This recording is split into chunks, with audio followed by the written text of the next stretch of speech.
Okay, so I have kind of started late in the day today. I was just doing like a bunch of random errands. Thank God it's summer because it's still light outside and I can still work with the daylight. Loving it. I'm into it. Also, welcome back. Hey, long time no see. I can't remember if I've ever said this on my channel or not, but I feel like I probably have. I am trying to basically use up all of the canvases and panel boards that are inside my coffee table. Right now, they're just a bunch of paintings I don't like, and I don't plan on hanging up in my apartment, except maybe one. There's one in there that I'm like, I should hang that up. Just don't know where I'm gonna put it right now. That's a side note. I went ahead and picked out these 3 surfaces from there to work on. I want to eventually use all of those so that that area in my coffee table is completely empty and I can actually use it for real storage. I feel like it's gonna take me a long time to get to that place, but that's just a goal of mine up here. I went ahead and picked out 3 surfaces from there. I have this horrible painting I absolutely hate. Who knows when I did it? It's done on canvas, which I love. I really like working on canvas. I have life painting I did maybe about like 15 years ago. We don't need to be keeping that. We can just paint over it. And then like an experimentation I basically did in school. So what I'm going to do is I'm going to gesso the one that just needs gessoing, this one. This life painting one just needs a coat of paint over top of it, just a base color. And same with our canvas. It just needs a base coat, like cover on top of this. So we are going to quickly prep those.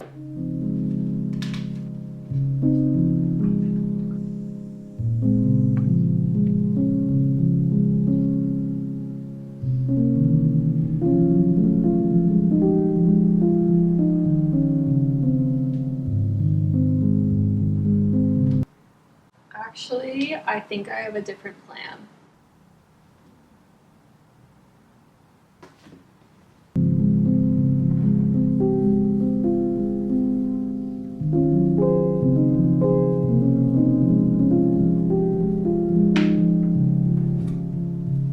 Done.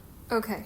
So I feel like I didn't explain any of what I just did, but basically for this painting, I knew that I wanted to do a painting of Lucy, which is my dog, for those of you who don't know. And in the past, I've always struggled painting her. I don't know why. I can paint other people's pets, but when it comes to her, I don't know. I can't do it. So I decided I would mirror a reference that I wanted to use onto my TV, trace that with parchment paper, and then try and transfer it onto this canvas. Honestly, it did not really work. I got like a few lines down. It was kind of enough to like get the gist of what's going on, but I mostly had to figure this out on my own, which is fine. I think that so far it's looking pretty good. I don't know if you can see that. I thought like I would just paint this red at first, but then I was like, oh, if I just kind of start the painting, then it's not going to get too muddy like I did with my last painting with the lilies that got a little bit muddy. So I think it's just better that I put in kind of the gist of the painting first, and we can build on it, you know? We can build on it. Also, switching gears a bit, I really just want to update my shop more. So that's going to be kind of a big priority this week.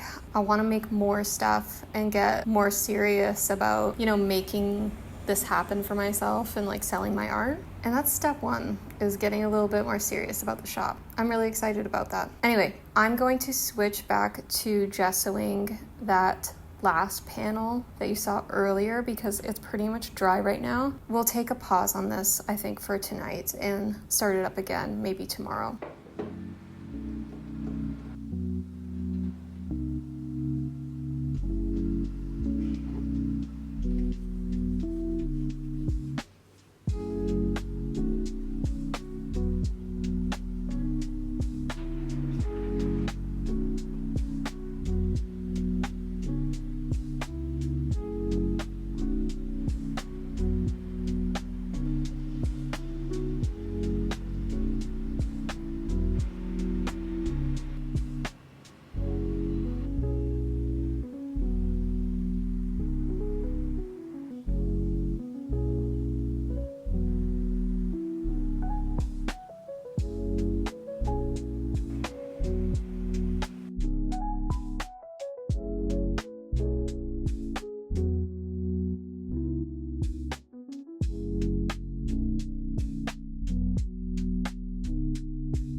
So I am feeling really bad right now.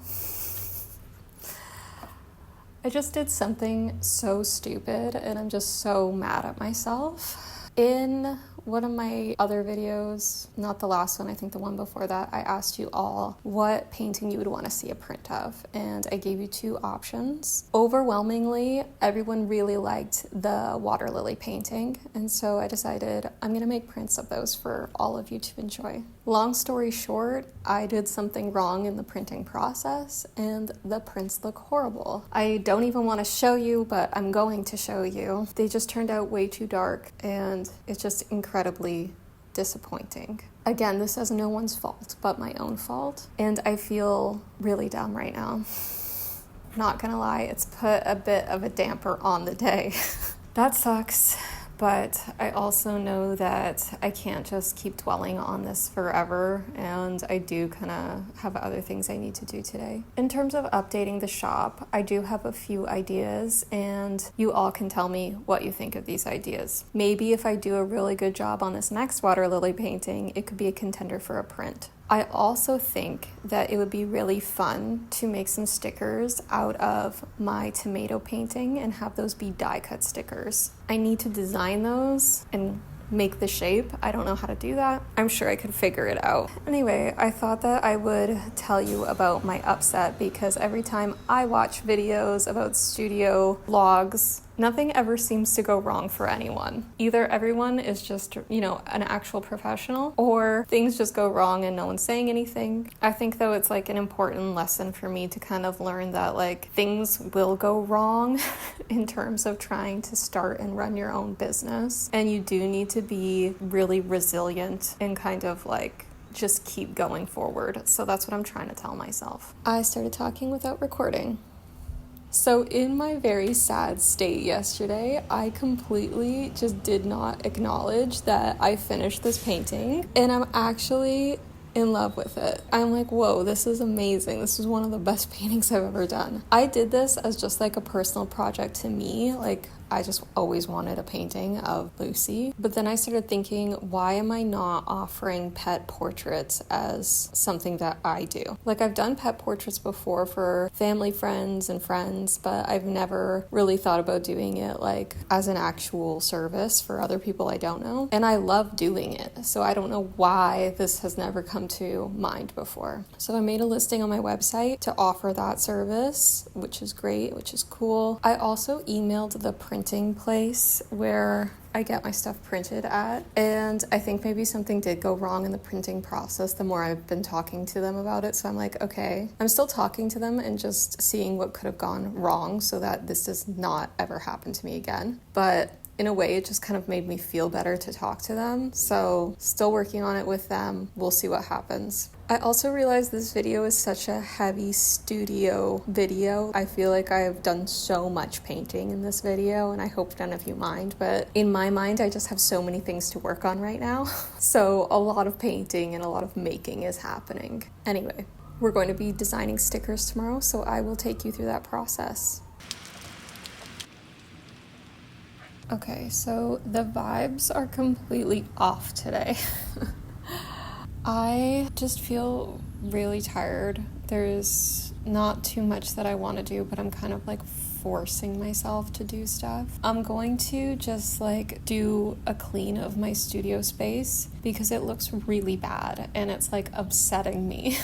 Everything just feels everywhere, and I can't live like this. Find this always happens when I am like just working on too many different things at the same time. I always feel like I need everything out so that it's like in front of me and I can use it. And cleaning becomes like the lowest priority ever. But now it's like there's too many things on the floor and my desk is insane and it just does not feel good. So I'm gonna do a little clean. Today we are going to be scanning our tomato painting and creating some die cut stickers out of that. So I wanted to show you how to do that because I'm also just learning how to do that. Okay, so let's get some cleaning done so that we can like feel better.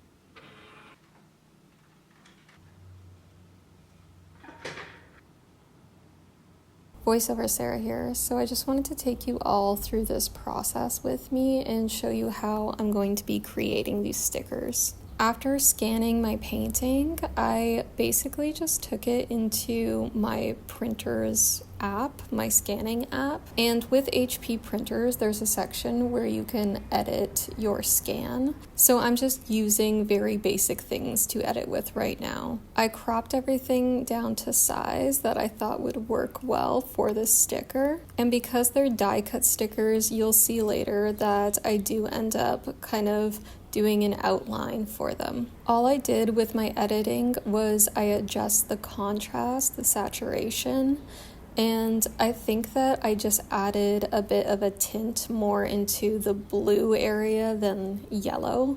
I think blue kind of more reflects daylight than a yellow tint. I always like to keep my painting right beside me when I'm editing photos of it, just because I think having it right then and there really helps me be able to match the colors as closely as I possibly can to the image. After I did those little edits, I saved the image and then I airdropped it onto my iPad just so that I could do a little bit more intense edits to it. So taking it into Procreate, the first thing I did was I decided how big these stickers were going to be. So they're going to be approximately 3 by 3. I think they ended up being like 3 by 2 something in the end, but I started out with 3" by 3" canvas. Then I added my image.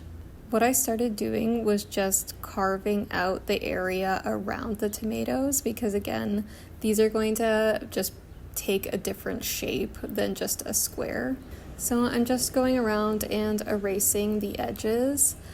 I tried to get the edges as equal as possible around the border of the tomatoes. Once I got to a place where I felt the edges looked really good, I just touched up a small tiny dot of red that I noticed in the blue background, and I'm just using a little pencil tool to do that. After that, I went to my layers and duplicated my tomato sticker, and then I clicked on the layer and pressed Alpha Lock, and then clicked on the layer again and then pressed Fill Layer. This turns the entire thing blue, which is good. This is what we want. I then clicked on the little wand tool at the top left-hand side and went to Gaussian Blur. For this, you want to make sure that it's on layer for Gaussian blur. And I did about a 5% blur. Next, I pressed this little S thing. I honestly don't know what it's called, but I made sure that it was on automatic and then on color fill.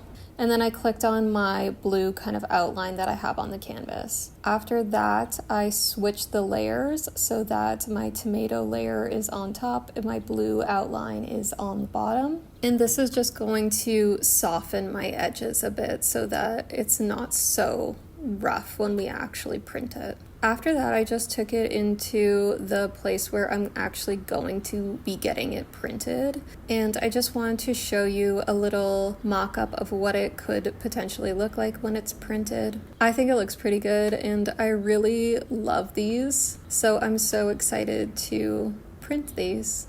And yeah, that's basically the process.